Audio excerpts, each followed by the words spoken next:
Bien, siguiendo con lo que es el maquis, vamos a mirar el punto 21. Ya sabemos que esto está basado en el libro de Aguado, de Francisco Aguado,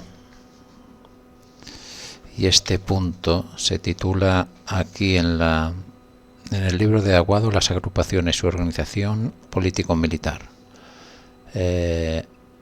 Dice: la actuación del maquis en España bajo el nombre formal de agrupaciones guerrilleras no fue un movimiento improvisado, sino una estructura rígidamente dirigida por el Partido Comunista de España desde el exilio, específicamente desde Toulouse. El texto describe este fenómeno no solo como una resistencia armada, sino como un instrumento político donde la violencia era una herramienta estratégica.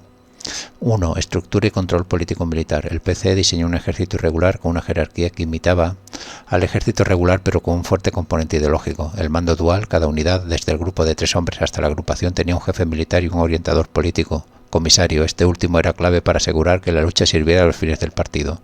La formación: los cuadros de mando eran a menudo diplomados en escuelas de terrorismo, mientras que la base se nutría de reclutados o embaucados.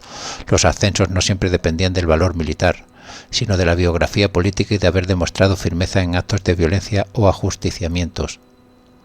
2. La violencia del maquis: tácticas y ejecuciones. El texto pone un énfasis especial en la naturaleza violenta de sus operaciones, calificando muchas de ellas como actos de bandolerismo.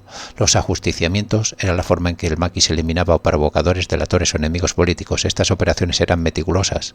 Vigilancia: se observa a la víctima durante días desde puntos dominantes. Engaño y asesinato: a menudo los guerrilleros se acercaban a la víctima fingiendo una conversación casual para luego amenazarla con armas ocultas. El texto destaca que para evitar el ruido de disparos que alertara a las patrullas, muchas víctimas eran ahorcadas.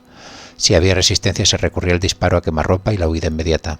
Secuestros y atracos eran las vías principales de financiación. Todos para el partido. Fondos para el partido. Los secuestros eran preparados por los guerrilleros del llano, enlaces en los pueblos. Se obligaba a las víctimas a escribir notas de rescate a su familia. Los atracos se realizaban en casas aisladas o aldeas al atardecer tras una observación diurna.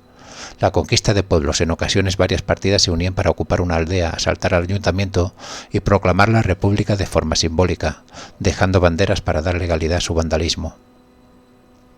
3. El enfrentamiento con la Guardia Civil y la policía. La lucha entre el maquis y las fuerzas represoras, principalmente la Guardia Civil, se describe como una guerra de guerrillas constante, basada en el engaño y el conocimiento del terreno. El uso del disfraz, una táctica recurrente y efectiva del maquis, era el uso de uniformes falsos. En Toulouse existían talleres de sastrería dedicados a confeccionar uniformes de la Guardia Civil, soldados, guardas forestales e incluso trajes de sacerdotes.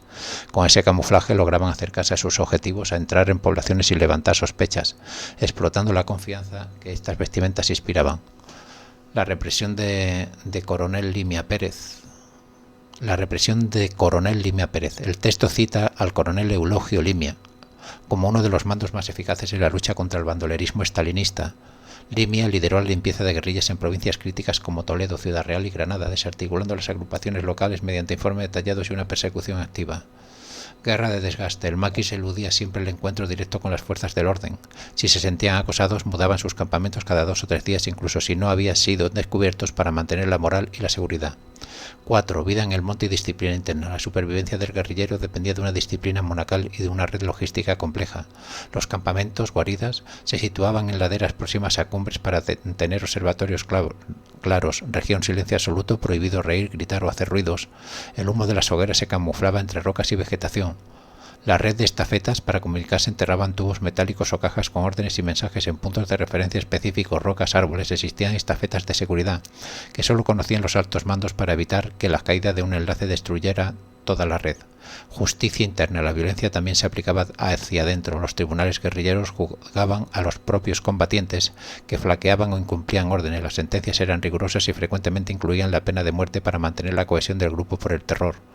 5. Geografía del conflicto. El texto identifica las zonas de mayor actividad dividiéndose en agrupaciones: Centro, Extremadura, Cáceres, Toledo, Ávila, Madrid; Levante, Aragón, una de las más organizadas; Teruel, Valencia, Castellón; Galicia y Asturias, Santander, zonas de terreno muy favorable para la ocultación; Andalucía, destacando la agrupación Roberto en Granada y Málaga.